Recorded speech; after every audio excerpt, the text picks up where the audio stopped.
Bonjour, nous continuons cet enseignement sur les maladies spirituelles grâce à la Fondation des Dominicains.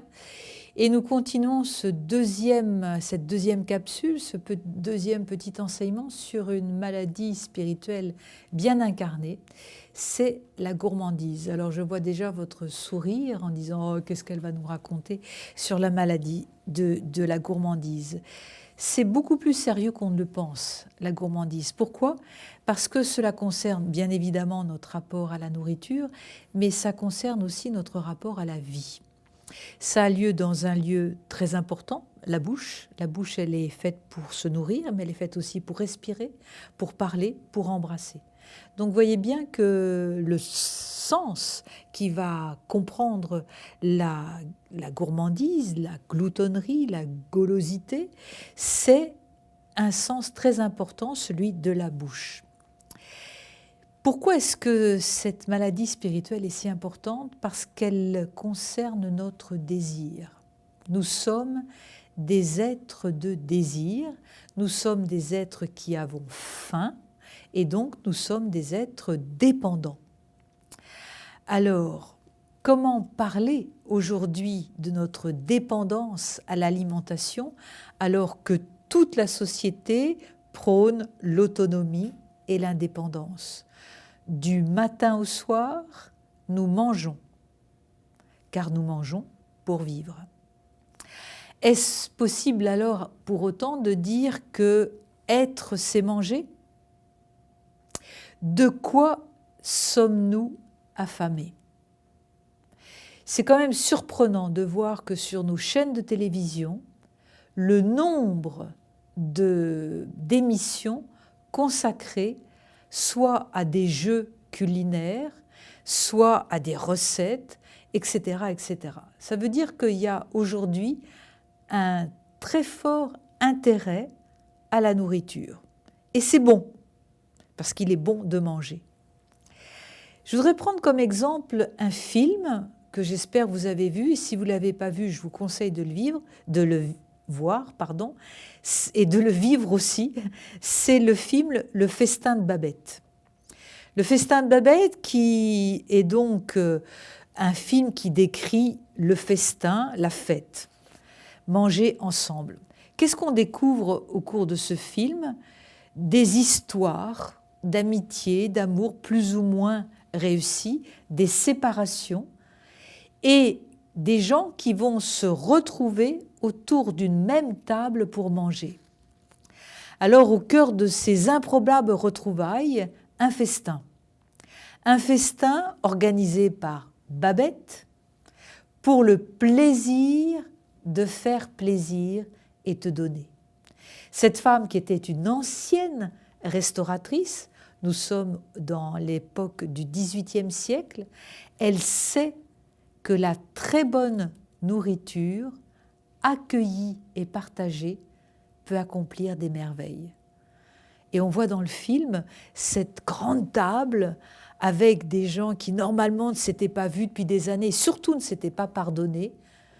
Petit à petit, les sourires sont échangés entre les ennemis, les regards joyeux de ceux qui se retrouvent, les pardons qui se donnent, tout ça autour du goût, un goût qui nourrit pas seulement l'estomac, mais qui rassasie l'être au plus profond de lui-même. Alors on dit dans l'Évangile que Jésus est un glouton. Ne l'oublions pas. Jésus mange. Il mange tout le temps dans l'Évangile. Et il mange avec ses disciples, avec Zachée, avec Lévi. Il s'invite à manger. Donc, dans les 4 évangiles, Jésus prend part à de nombreux repas. Ce qui nous dit que la nourriture est bonne. L'acte de manger est essentiel. Jésus mange souvent et c'est à son appétit, ne l'oublions pas, que lorsqu'il est ressuscité, les disciples le reconnaissent. Quand Jésus institue l'Eucharistie, il veut convoquer aussi nos désirs les plus profonds, la faim et la soif. Et dans l'Eucharistie, c'est la rencontre de 2 désirs, Jésus a faim de nous et nous reconnaissons que ce n'est pas seulement la nourriture terrestre qui nous nourrit. Alors quel est l'enjeu de cette maladie spirituelle qui peut-être vous commence à vous faire un peu moins sourire?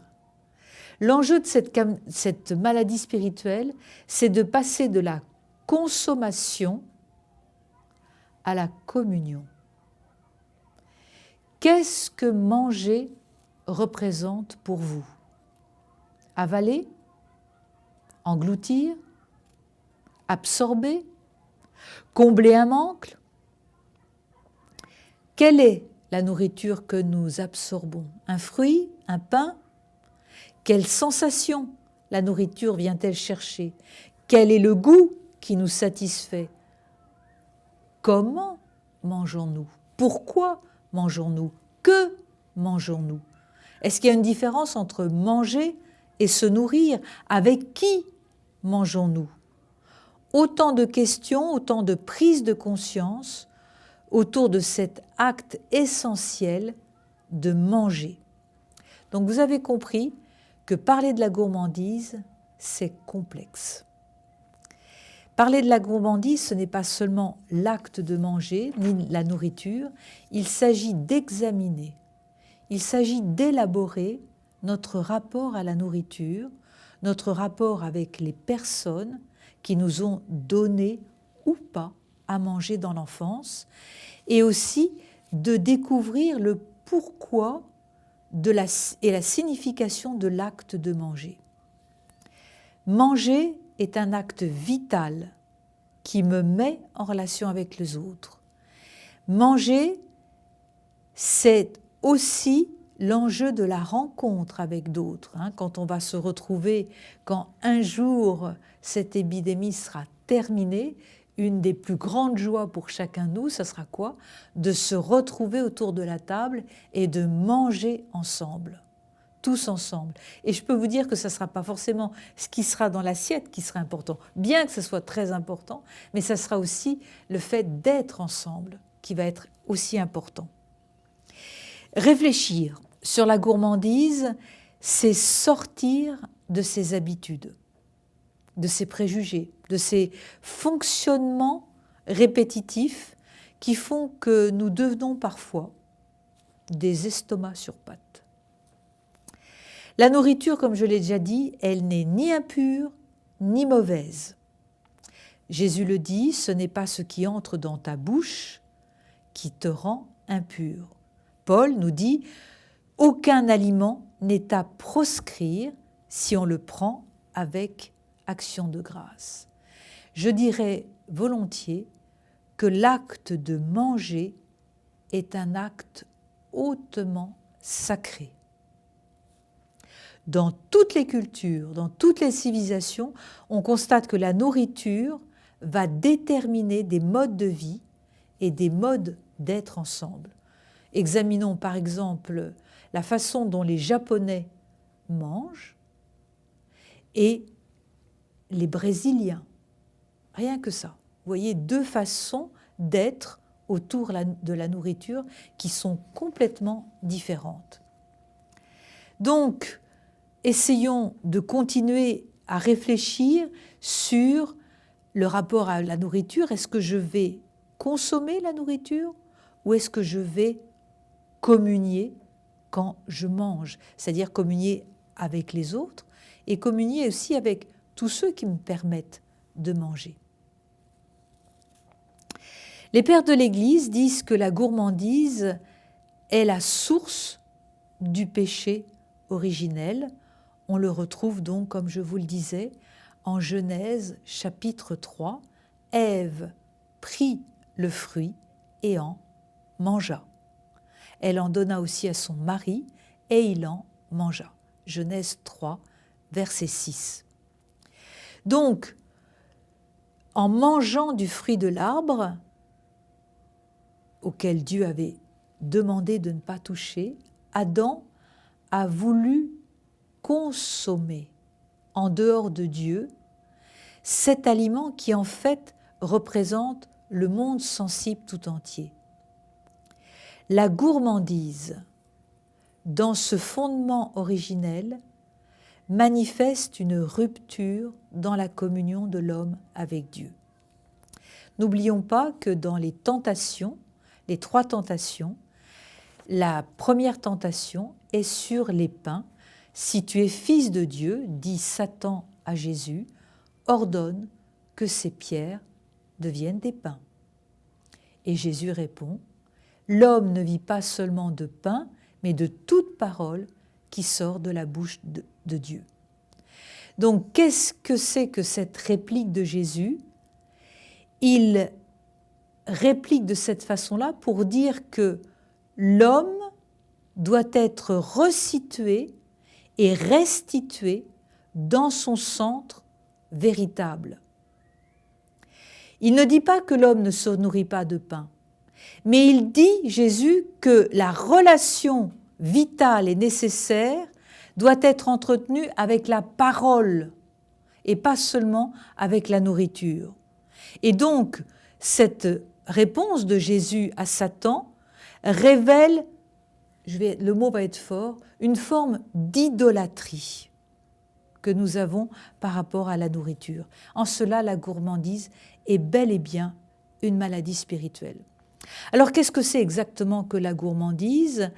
Il s'agit, les pères de l'Église disent que c'est dans la façon de l'absorber, absorber beaucoup, ou dans l'intention que j'ai quand je mange. Alors, normalement, nous mangeons pourquoi? Pour garder la santé, pour préserver la vie du corps. La gourmandise va nous faire entrer dans un processus d'avidité, de voracité. Et ce n'est plus nous qui commandons. Donc, qu'est-ce qui va se passer? L'abus de nourriture ne consiste pas à se nourrir seulement au-delà, mais à rechercher la nourriture comme une forme d'autosatisfaction et surtout de combler un manque. Et je pense que c'est là que va se situer la gourmandise, c'est dans la façon dont nous voulons combler un manque ou une solution à un mal-être. Alors je termine en disant que de manger trop nous emprisonne, que ça va alourdir qui nous sommes, ça va nous appesantir, ça va nous aliéner. Les remèdes, c'est de pratiquer la tempérance. Qu'est-ce que c'est que la tempérance?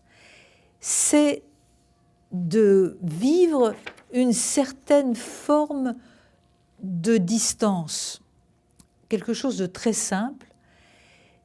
Exemple, bénir le repas avant de commencer. Pourquoi? Ça restitue le repas à qui me l'a donné. Ça me met en relation avec tous ceux qui mangent et aussi avec tous ceux qui n'ont pas à manger. Et voyez, du coup, je ne suis plus ce que je mange, je suis ce que je vais manger, mais je ne suis pas que ça. Je suis avec d'autres. Et autre remède à la gourmandise, c'est de remercier. Remercier pour le don de la vie, la nourriture. Saint Paul nous dit, soit donc que vous mangiez, soit donc que vous buviez, faites tout pour la gloire de Dieu. Remercier avant de manger redonne notre dignité. Manger redevient un acte sacré, profond, vital dans tous les sens du terme. Pourquoi? Parce que manger ensemble, c'est faire circuler les dons de la vie, c'est aussi se nourrir les uns les autres.